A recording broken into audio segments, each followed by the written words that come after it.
This is Nailik.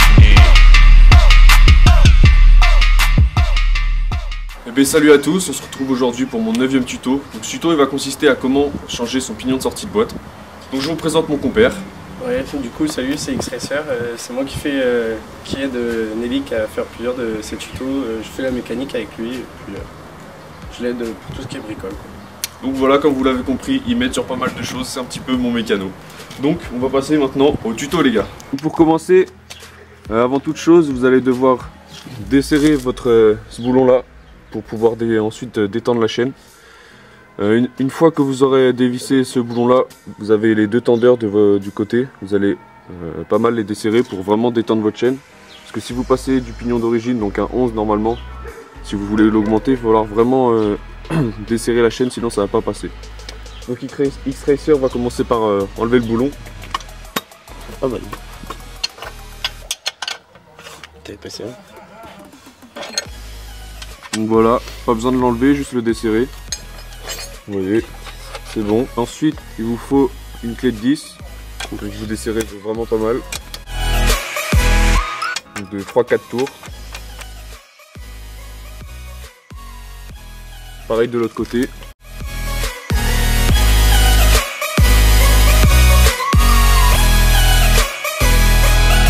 Une fois que vous avez fait ça, vous chopez votre roue. Vous allez tirer un peu dessus. Vous poussez un peu dessus pour détendre bien la chaîne. Donc une fois qu'elle est détendue, vous allez pouvoir passer à démonter votre carter d'embrayage. Mais avant ceci, il va falloir démonter votre sélecteur. Donc pour ceci, juste à enlever cette petite vis. Voilà. Donc vous allez dévisser cette petite vis avec une clé Allen de 5. Petite technique, lever le sélecteur en même temps. Il y a le carter d'embrayage qui gêne un petit peu, mais une fois que c'est dévissé, vous pouvez le faire à la main, ça va tout seul.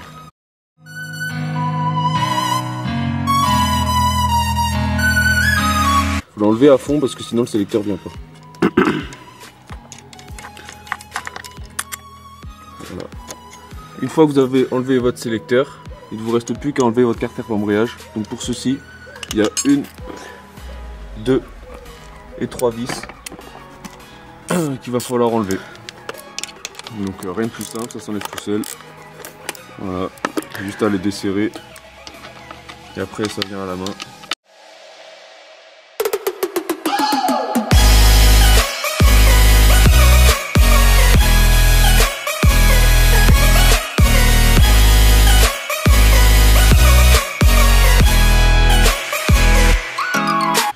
Donc vous avez enlevé votre carter d'embrayage, il vous reste plus qu'à enlever votre pignon. Alors pour ce faire, vous avez une vis ici, une autre ici, vous les enlevez et il y aura une petite lamelle à décaler et à enlever, et ensuite vous n'aurez plus qu'à tirer sur votre pignon et ça va venir avec la chaîne.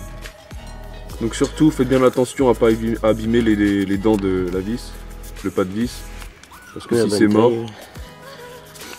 Là je vous explique, il faut en racheter, en retrouver, et vu la taille des vis, cela peut être très très simple. Donc surtout perdez pas vos vis. Et comme vous pouvez le voir, il y a une petite rondelle. Alors la perdez pas, si elle est là, c'est qu'elle a une utilité.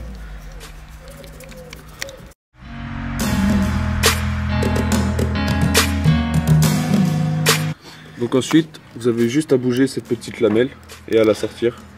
Voilà. Une petite lamelle comme ça. Faut la décaler, elle va venir. Et après vous prenez quelque chose pour faire levier ou juste les mains et ça va venir tout seul. Voilà. Il est bien gras. Donc ensuite votre pignon il va venir tout seul. Donc si vous n'arrivez pas à le choper, vous desserrez encore la chaîne. Et donc là c'est un pignon de 13, donc je vais le remettre vu que moi j'ai déjà changé mon ancien pignon d'origine. Donc là on va passer à l'étape comment remettre son pignon. Et c'est parti. Donc une fois que vous avez enlevé votre pignon de sortie de boîte, surtout pensez bien à graisser votre nouveau pignon et à graisser la partie où s'emboîte le pignon. Hop, vous faites tourner un petit peu. Voilà. Comme ça au moins c'est bien graissé. Et ensuite on va graisser un petit peu le pignon.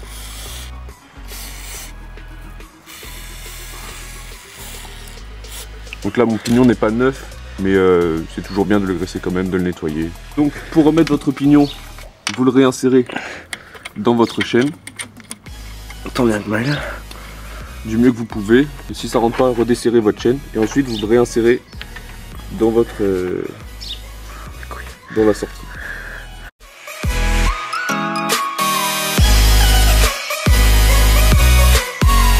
C'est chiant parce qu'il faut que les dentures soient juste en face, tu vois, comme ça. Voilà, comme ceci.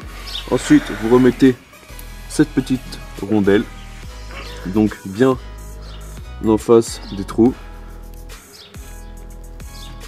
Alors, peu importe où vous le mettez. Voilà. Hein. Ensuite, après vous le tournez juste en vous face. le mettez en face des trous et en fait, quand vous allez serrer les vis, ça va venir bloquer votre pignon contre la petite rondelle. Donc vous remettez les petites vis. À la main au début pour pas les foirer. Exactement. La deuxième.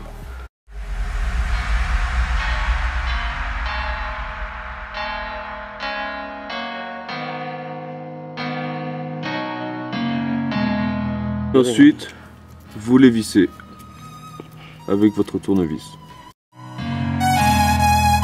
Alors faut pas serrer d'un bloc juste une vis, faut faire petit à petit chacune des vis pour que ça se mette bien droit et pas forcer sur les vis.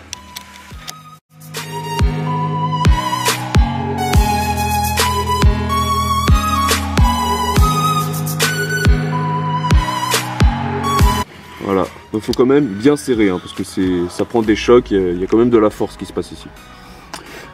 Donc ensuite, vous n'avez plus qu'à remettre votre carter d'embrayage. Donc rien de plus simple. Il y a juste 3 vis à mettre. Voilà. Donc vous les vissez à la main, ça va tout seul. Et ensuite vous les vissez avec un petit outil.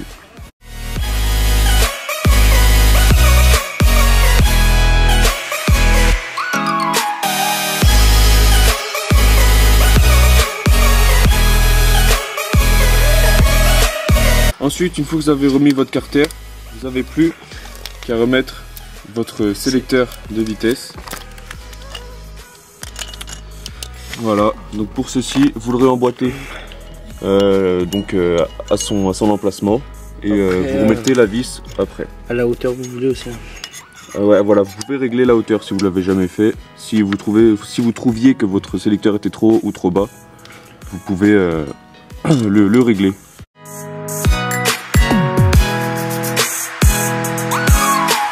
Donc commencez à visser à la main et ensuite vous serrez avec votre clé. Donc toujours la même petite technique, vous montez le sélecteur et vous serrez bien parce que sinon votre sélecteur va bouger. Il va pas s'en aller mais il va bouger. Il va y avoir du jeu. Voilà. Donc là comme vous pouvez voir, ça ne bouge pas. Donc une fois que vous avez tout bien remonté, il ne vous reste plus qu'à retendre votre chaîne. Parce que là comme vous pouvez le constater, c'est pas tendu, hein, comme vous l'avez détendu. Donc pour ce faire, vous allez faire 4 gros tours sur chacun des tendeurs de votre chaîne. Voilà. Vous allez commencer par ça.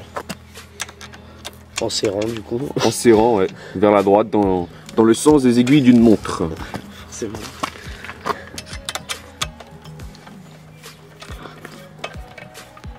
Hop, du coup après. Ensuite, vous allez tirer un petit peu sur votre roue pour voir comment la chaîne réagit. Enfin, vous allez pousser sur votre roue pour voir comment la chaîne réagit. Ensuite, vous allez reprendre la tension un petit peu de la chaîne. Il faut 2 doigts de déplacement en fait. Voilà. Entre le brossillon et la chaîne. Bon, là, donc là, elle n'est pas assez serrée. Donc on va continuer de serrer la chaîne. Donc vous refaites des tours à vue d'œil quoi. Voilà. Vous voyez qu'elle est toujours pas tendue, donc vous continuez.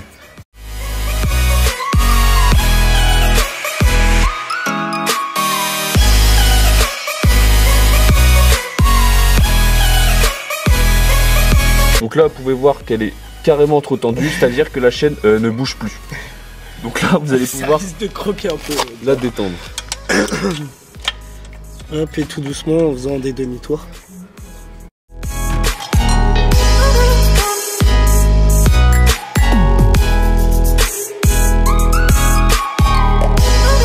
Donc faites le même nombre de tours de chaque côté pour que votre roue soit bien droite.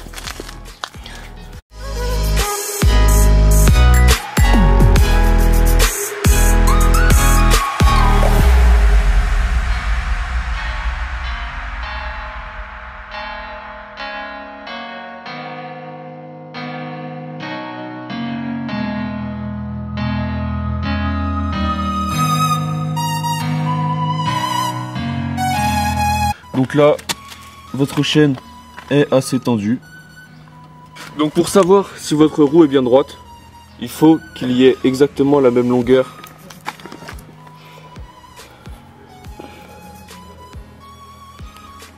Donc là, vous pouvez voir qu'il y a exactement la même longueur de chaque côté, c'est-à-dire que votre roue est bien droite. Donc une fois que vous avez bien vérifié qu'il y a la même longueur, vous jouez un peu avec votre roue pour voir si ça se dérègle pas. Ouais, il y a un truc qui tourne. Et ensuite, vous n'avez plus qu'à resserrer votre boulon. Donc pour resserrer votre boulon, rien de plus simple. Vous faites la même chose. Vous faites, vous serrez, tout simplement. Voilà.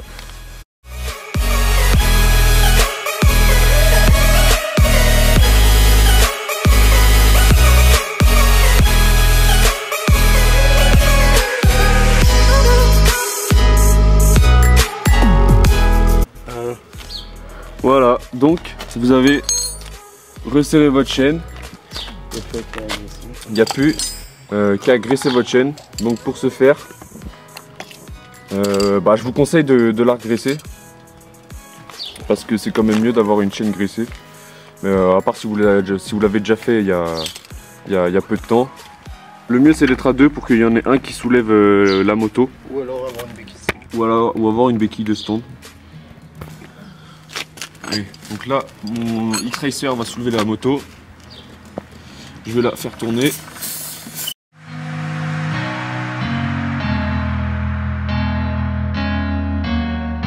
Et voilà.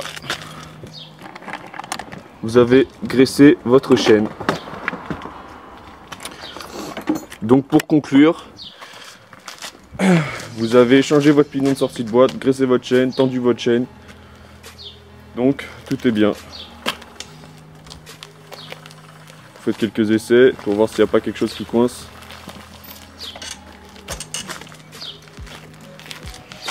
Et voilà. Bon bah voilà, du coup vous venez de changer votre pignon de sortie de boîte. Bon, si vous faites tout dans l'ordre comme on vous l'a expliqué, tout se passera bien, il n'y aura pas de complications. Vous avez bien vu, c'est facile à faire et c'est très rapide. Donc il n'y a pas de souci. Ouais, c'est du solide, ça tient bien. Donc je voulais rajouter une petite touche. Nous on continue le tuto, ça nous plaît. Si la vidéo vous a plu, n'hésitez pas à liker, à lâcher un petit commentaire. Si vous avez des questions, on a une page Facebook, la mienne c'est NellyKnip 929 officiel. Et on a une page commune, voilà, comme vous le dit X-Racer, on a une page commune, c'est 50 Cube Motor. On vous la mettra dans le lien de toute façon. Voilà, il n'y a pas de souci, on vous la mettra. Donc posez-nous des questions, on est très actifs, on répond à tout le monde. Sur les vidéos YouTube, si vous n'avez pas aimé, lâchez un commentaire pour dire pourquoi vous n'avez pas aimé. Ça nous permettra d'avancer aussi, pouvoir changer, faire des modifications. Voilà, ça nous... Exactement. Donc je vous souhaite une bonne soirée et faites gaffe les gars.